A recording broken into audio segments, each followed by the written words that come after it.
अध्यात्म विज्ञान कोई धर्म या संप्रदाय नहीं है, ये स्पिरिचुअल साइंस है जो कुदरत के कानून पर आधारित है।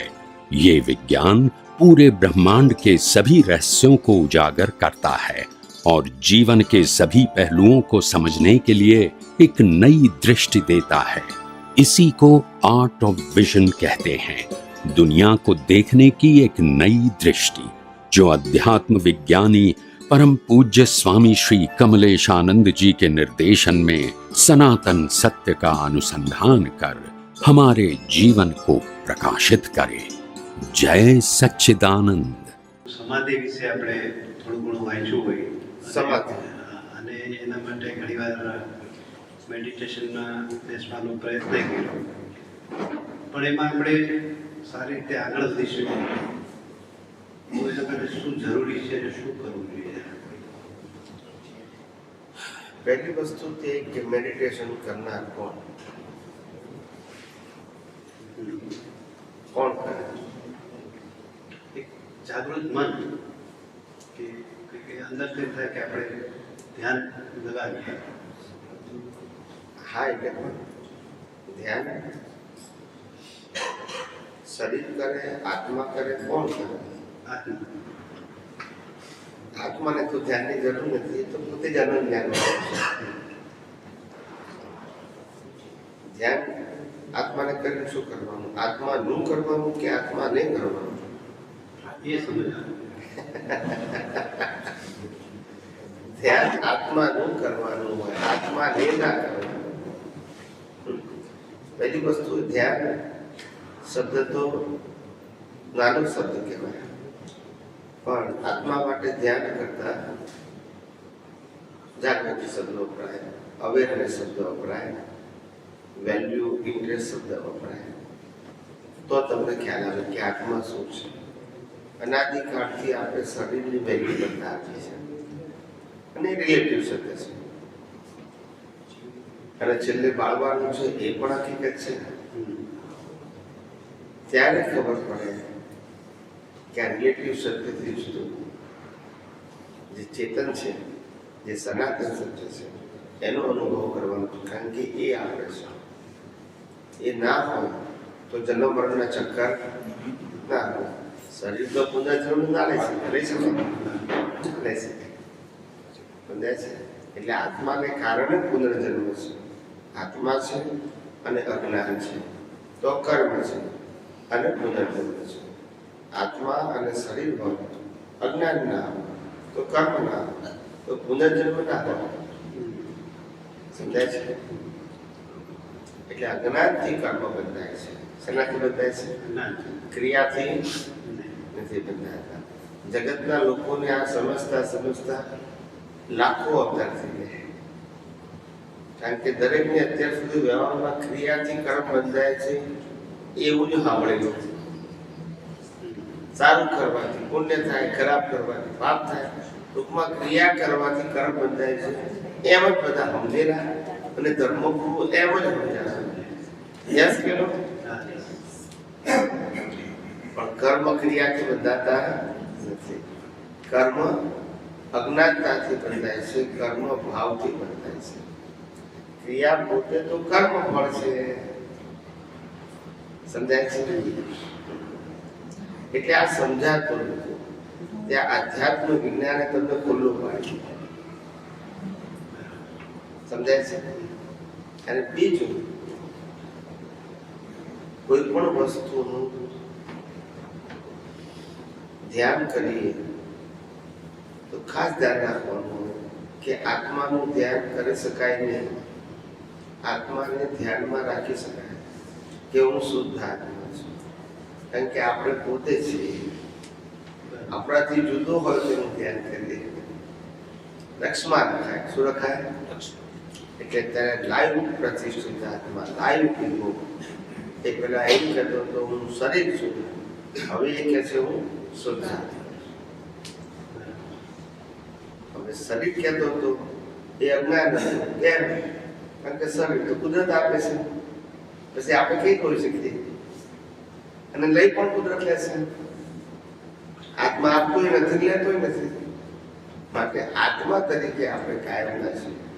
શરીર તો કર્મ ભોગવવાનું સાધન છે, એટલે આપણે ના હોઈ શકીએ. સમજાય છે? એટલે અનાદિકાળથી આ જ મુશ્કેલી હતી. આ ભાઈએ કીધું ને જેમ કે આપણને ખબર પડે કે આ મકાન મારું છે, પણ હું મકાન નથી. બરાબર? આ કાર મારી, પણ હું કાર છું કહીએ? બેંક બેલેન્સ મારા, પણ હું બેંક બેલેન્સ કહીએ? પણ અહીંયા ભૂલ કરી નાખી. શરીરે મારું અને હું શરીર, બે થઈ ગયું. હું મારું બે થઈ ગયું, એટલે ભૂલ થઈ ગઈ. પેલા બધામાં જુદું રહેશે. આમાં શું થઈ ગયું? ભેગું થઈ ગયું. ત્યાંથી આ જ્ઞાન ઊભું થયું. શરીર છે એટલે અજ્ઞાન નથી. અજ્ઞાન છે એટલે ભ્રાંતિ ઉત્પન્ન થઈ. શું છે? શરીર હોવાથી ભ્રાંતિ ના થાય, નહીં તો કોઈ મુક્તિને પામે જ નહીં. જે લોકો આ જગતમાંથી અનુભવ જ્ઞાનને પામ્યું છે, શરીર સાથે જ પામે છે, પણ અજ્ઞાન નથી. શું નથી? એટલે ધ્યાન શબ્દ છે ને, એ ધ્યાન શબ્દ એ મનની શાંતિ માટે સારું છે. આત્માની અનુભૂતિ માટે કોઈ ધ્યાનની જરૂર નથી. આત્માની અનુભૂતિ માટે સમ્યક જ્ઞાન અને સમ્યક દર્શનની જરૂર છે. સમ્યક જ્ઞાન એટલે હું ચેતન, અવિનાશી અને અનંત શક્તિવાળો એવો સુધાર. અને સમ્યક દર્શન એટલે મારા મન, મારા આત્મા સિવાય મન, વચન, કાયા તેની અવસ્થા અને આ પાંચ જ્ઞાનેન્દ્રિયોથી અનુભવાતી સમગ્ર સૃષ્ટિ એ કુદરતી રચના છે. તો આ સમ્યક દર્શન, આ બધી અવસ્થામાં રહેવું જોઈએ. બસ તો કર્મ બંધાય જ નહીં. આમાં કોઈ ક્રિયા વચ્ચે આવતી, આમાં કોઈ ધર્મ સંપ્રદાય વચ્ચે આવતો નથી. સમજાય છે? આવું સીધું સાદું વિજ્ઞાન છે. ના સમજાય? બીજું શું પૂછવું છે? બસ સાહેબે આપણે કીધું ને સમાધિ, એક સમાધિ વિશે લખ્યું કે મને એવું માનવું છે કે જે વેદાંતમાં જે કહે છે કે ભાઈ જે પતંજલિ આખો અષ્ટાંગ માર્ગ આપ્યો કે યમ, નિયમ, આસન, પ્રાણાયામ, પ્રત્યાહાર, ધ્યાન, ધારણા અને છેલ્લે એને સમાધિ કીધું. એટલે આ પેલું તો બધું સમજાય, યમ નિયમ છે કે પછી એમાં જે ધારણા છે એટલે મારા હિસાબે એવું સમજુ છું કે ધારણા એટલે આપણા વિજ્ઞાનની દ્રષ્ટિએ સમજીએ તો એ શુદ્ધાત્માનું લક્ષ છે કે મેં ધારી લીધું કે હું આ જ છું. પછી ધ્યાન છે તે હું એવું સમજુ જાગૃતિ કેવી એ પુરુષાર્થ છે, અને સમાધિ એ છેલ્લું છે, એ પરિણામ છે. તો હવે આ જે આખો અને આપણે ક્રમિક માર્ગ કહીએ કે વેદાંતમાં જે કીધું છે, તો આપણી વિજ્ઞાનની દ્રષ્ટિએ આને કઈ રીતે સમજવું? અથવા તો સમાધિ એટલે શું? ધ્યાનની તો તમે વાત કરી, ધારણા, તો સમાધિ શું છે? સમાધિનો મતલબ શું થાય? સમાધિ એટલે કોઈ પણ પ્રકારના, તમામ પ્રકારના વિકલ્પો સમાઈ જવા, એનું નામ સમાધિ. વિકલ્પ સમય એટલે કે મનમાં પ્રશ્ન ઉભો થાય. નિર્વિકલ્પ. એમાંય પાછું બે કીધું, નિર્વિકલ્પ સમાધિ અને સવિકલ્પ સમાધિ. એ શું છે? તમે એનો અર્થ કહો, તમે જે આપણે હા, એટલે હું એવું સમજુ છું કે સવિકલ્પ સમાધિ એટલે કે ભાઈ અત્યારે જે આપણે પુરુષાર્થમાં જાણીએ કે હું મન, વચન, કાયાથી મુક્ત એવો શુદ્ધાત્મા છું, શુદ્ધાત્મા છું, આમ સતત જાગૃતિ, અને જ્યાં સુધી પુરુષાર્થના ભાગમાં રહે, જ્યાં સુધી આપણે 356 પહોંચી જાય ત્યાં સુધી સવિકલ્પ સમાધિ છે, જે મુક્ત રહી આવે, જે દેહાત્યાગ ઓછો કરતા જાય, જેટલું છૂટા પણ રહે એ સવિકલ્પ છે. અને જ્યારે સંપૂર્ણ થઈ જાય એ બે વિકલ્પ સમાધિ છે. બરાબર. બરોબર છે? પછી વિકલ્પ ના, પછી વિકલ્પ, પછી સેદા છે, સ્વભાવ થઈ ગયો. બરાબર. એટલે જ્યાં સુધી પુરુષાર્થ છે ત્યાં સુધી સવિકલ્પ સમાધિ, અને પુરુષાર્થનો એન્ડ એનું નામ નિર્વિકલ્પ. પછી પુરુષાર્થ રહે, હા, પછી સ્વભાવ થઈ ગયો. જે સ્વભાવ છે નિર્વિકલ્પ એટલે પોતાના સ્વ સ્વભાવમાં સ્થિર થઈ ગયું. હવે કોઈ પુરુષાર્થ રહ્યો નહીં. ના સમજાયું? ઓકે, સમજાય. એક આપણે કાવિઠા હતા ને ત્યારે ભાઈનો પ્રશ્ન હતો કે અજ્ઞાન, આપણે ત્રણ વાત છે કે અજ્ઞાન છે, ઉપયોગ છે, એટલે એક બાજુ આપણું અજ્ઞાન તો પડ્યું જ છે. એટલે હવે જે આપણે જેને આપણે ડેવલપમેન્ટ કહીએ એટલે અજ્ઞાન, ઉપયોગ અને ડેવલપમેન્ટ. અજ્ઞાન તો છે જ પરમેનન્ટ, આપણે લઈને આવ્યા છે અનાદિકાળથી, જેમ એક ઇન્દ્રિયથી લઈ ત્યારે પંચેન્દ્રિય સુધી જે આ બધું ઇન્દ્રિય જ્ઞાન એકઠું કર્યું, પછી બુદ્ધિ આવી, પછી આ વ્યવહાર રૂપી અજ્ઞાન એકઠું કર્યું. એટલે અજ્ઞાન તો આપણે સ્ટોક કરતા જ ગયા. પછી ઉપયોગ અને ડેવલપમેન્ટ. હવે પ્રશ્ન ડેવલપમેન્ટનો છે અહીંયા. જેમ વેદાંતમાં ઉર્ધ્વગમન કે ઉર્ધ્વગતિ કે અને અધોગતિ કે, એક કઈ કે ઉર્ધ્વગતિ, જેમ જેમ આપણું એટલે ઉર્ધ્વગતિ ને અધોગતિ થયા જ કરે. હવે આપણે એમ કહીએ છીએ ત્યારે કે ભાઈ એક વખત તમારું ડેવલપમેન્ટ સ્થિર થઈ ગયું તો એ નીચે નથી આવતું. એક વાર તમારું ડેવલપમેન્ટ જેટલું પછી ઉપર જ જાય, બરોબર? હવે મને એવું લાગે છે કે જો ઉપર જ જતું હોય તો પછી અધોગતિનો પ્રશ્ન આવ્યો જ નહીં. અધોગતિ તો થાય જ નહીં ને. તો મને એવું લાગે કે અધોગતિ જેવું કઈ છે જ નહીં, કે સતત જો ઉર્ધ્વગતિ હોય ડેવલપમેન્ટ વધતું જ જાય તો અધોગતિનો પ્રશ્ન છે જ નહીં, ઉર્ધ્વગતિ થાય. તો આજે અજ્ઞાન ભેગું કરતા આવ્યા તો અજ્ઞાન સમજી લો કે આપણે અજ્ઞાન અત્યારે આ લેવલ ઉપર આવ્યા 100% આવ્યા, તો એ આપણે અજ્ઞાન જેમ વધારતા જેમ અજ્ઞાન વધે એમ એને આપણે અધોગતિ કહીએ. એટલે આમાં થોડું કન્ફ્યુઝન છે. એટલે તમને સમજણમાં ભૂલ થઈ ગઈ. ડેવલપમેન્ટ જુદી વસ્તુ છે અને 4 ગતિ જુદી વસ્તુ છે. 4 ગતિ એ જન્મ મરણ છે. ડેવલપમેન્ટ એ તમારી અનુભવ દશા છે. ડેવલપમેન્ટની ગતિને કોઈ લેવા દેવા નથી. ગતિ એટલે જન્મ, જીવન અને મૃત્યુ એ 4 પ્રકારની છે. મનુષ્ય ગતિ, તિર્યંશ ગતિ, નર ગતિ અને દેવ ગતિ. આને ગતિ કહેવાય. અને ડેવલપમેન્ટ એટલે જેટલું તમે આ જગતનું સનાતન સત્ય સમજી અને અજ્ઞાનને હિરેસ કર્યું એ ડેવલપમેન્ટ કહેવાય. એ માઇનસ થતું નથી, પણ ગતિ તો ગમે ત્યાં થાય. 1% અજ્ઞાન હોય તો નરગતિ જઈ શકે.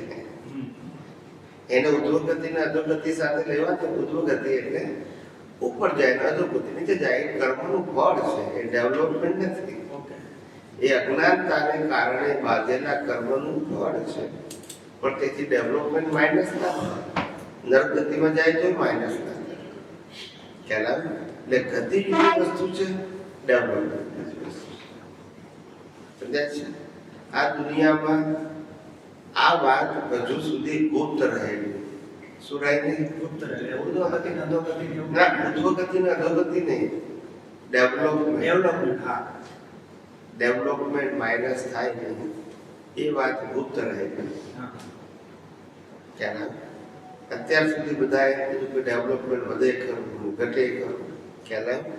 ગતિ થાય, પણ ડેવલપમેન્ટ શબ્દની વ્યાખ્યા ખબર નથી બધાને.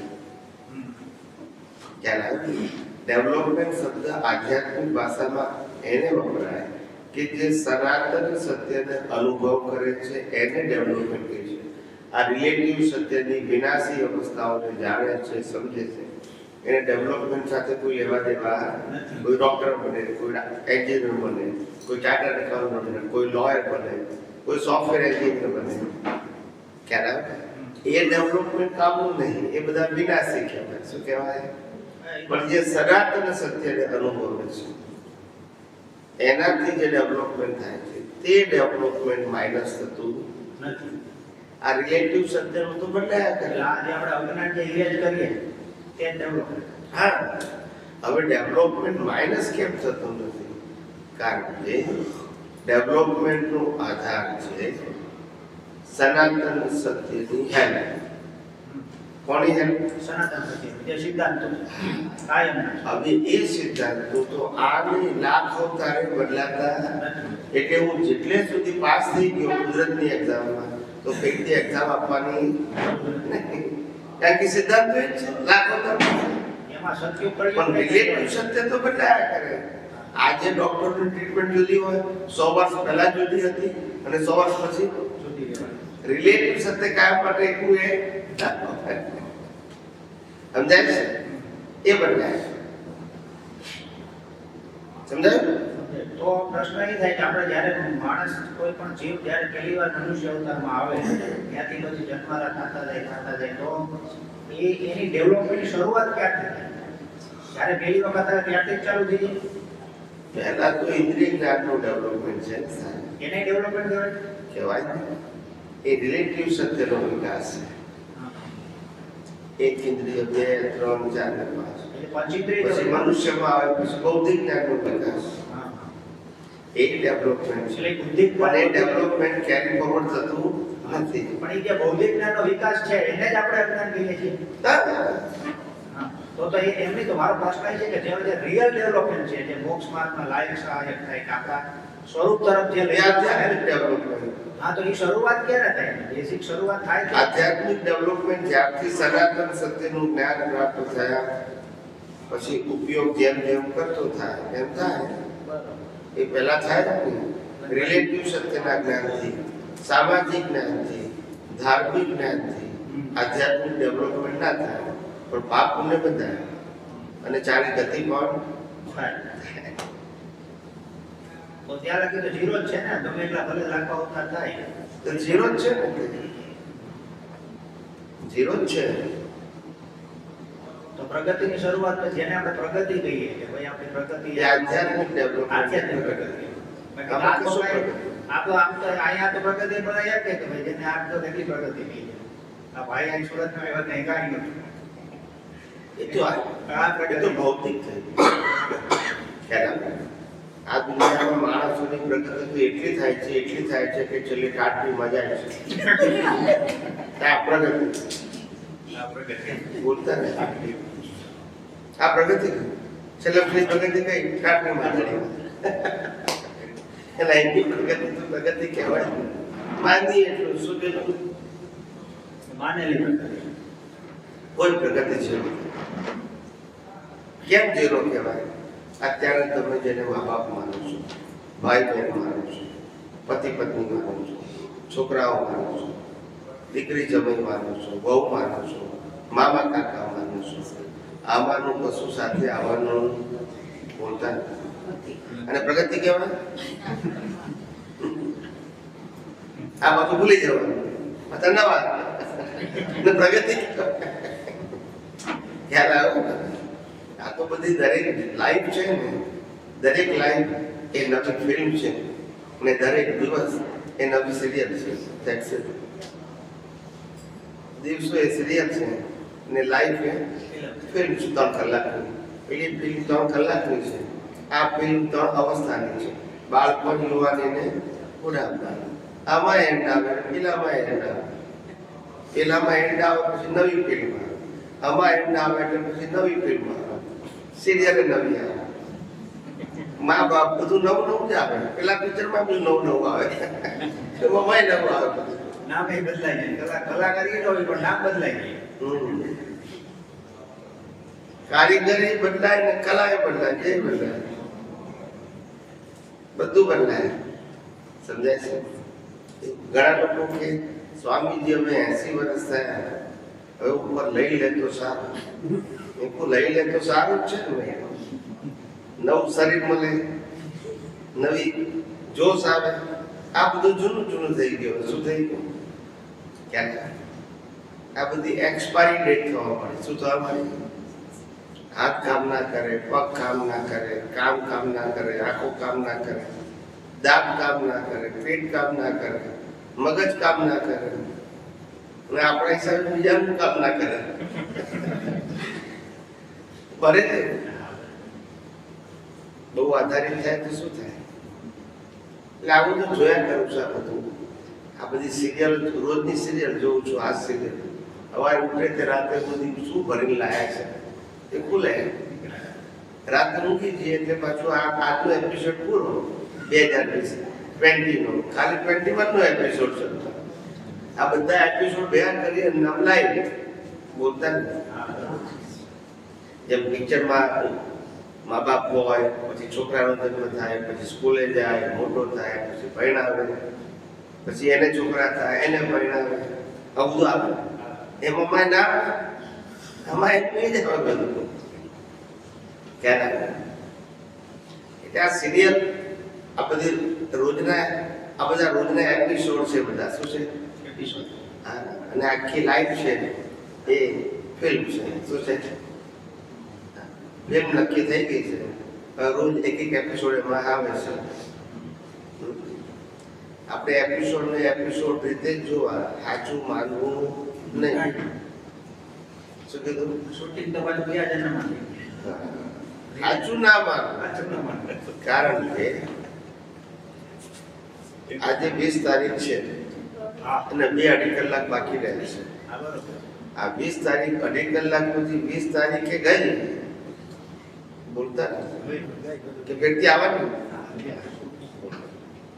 તો પછી જે જઈ રહ્યું છે એને યાદ રાખીને શું કરવું છે? રોજ નવા એપિસોડ પાછલા યાદ કરે ના, પાછલા એપિસોડ યાદ કરીને ફેરથી આવવાના છે ના, કઈ બદલમાં કઈ નથી. તો પછી કેલા એટલે વર્તમાનમાં રહેવું. રોજ નવા એપિસોડ આવે ને જોયા કરો કે આજે કેવો એપિસોડ બોલે છે, આજે કેવો બોલે છે, ગઈકાલે કેવો ગયો યાદ રાખવાની જરૂર નથી. કુદરતે ભૂલી ગઈ છે. સમજાય છે? હિસાબ આપી દે પછી કુદરત યાદ રાખે ના, એટલે આવું આ આપણે આ જગત આવું દેખાવું જોઈએ. મહત્વ સમજાવ્યું એટલે ફસાયા.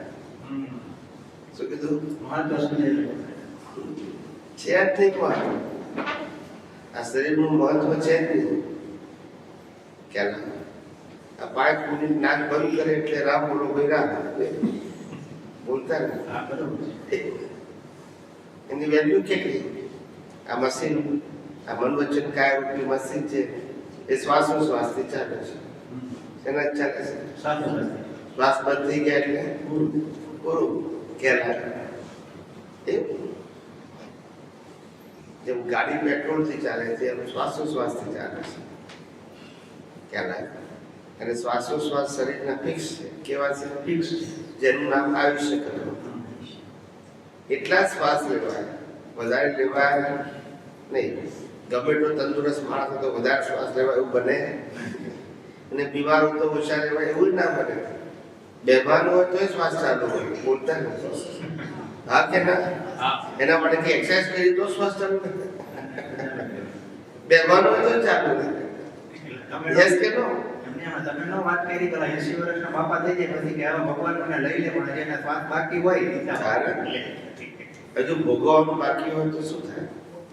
શું ખેડૂત બાકી તો હોય બંધ ન કરી શકીએ ને આપણે જે ધારીએ છીએ. કેવી રીતે બંધ કરે? કેવી રીતે બંધ કરાય? આવલી તો દવા નથી પી જાય તો માકડ મારવાની. એવું લાગે કે માકડ મારવાની દવા પીવે છે. ખ્યાલ આવે? પણ એમને ના પીવાય. એનો હિસાબ હોય તો જ પીવાય. એને તો એવું લાગે ને કે ભાઈ આ જો મારી રીતે હું મરી ગયો, મેં બંધ કરી દીધા ને. કેવું એ લાગે ખરો? લાગે ને ભાઈ એનું હિસાબ નહીં, જેનું મરવાનું એનું નિમિત્ત ખ્યાલ આવે? એટલે મરવું એટલું સહેલું નથી. અમારા અમદાવાદમાં એક ભાઈ હતા ને, તો કાંકરિયામાં 3 વખત પડી ગયા, 3 વખત બહાર ખ્યાલ આવે? લાઈફ ગાર્ડે 3 વખત પડ્યા અને 3 વખત બહાર કાઢ્યા. એટલે પેલા પત્રકારો ભેગા થઈ ગયા કે આ જવું કહેવાય. 3 વખત આપઘાત કર્યો, 3 વખત બચાવી લીધું. આવું જલ્દી બને? એકાદ વખત તો મળી જાય. એટલે પત્રકારો એના ઘેર ગયા કે ભાઈ આ તમારા જીવનનું રહસ્ય શું છે? એ લોકો કે કઈ રહસ્ય જેવું નથી, આ ઘરવાળા જીવવા દેતા નથી, પેલો લોકો મરવા દેતા જાય તો જાય. રહસ્ય આ લોકો જીવવા દેતા નથી, પેલા લોકો મરવા દેતા નથી. જવું ક્યાં આવે? એટલે આ દુનિયા છે ને ટ્રેજેડી છે. શું છે? ખરેખર ભલાને ના ખબર. હિસાબ પૂરો કરવો જ પડે. શું કીધું? આ દુનિયામાંથી કોઈ છટકી હકેલું જ નહીં. કોઈ છટકી ના હકે. બધાને પૂરા કરવા પડે. ખ્યાલ આવે? બધાને. ભયંકર મુશ્કેલી આવવાની હોય તો આવે જ.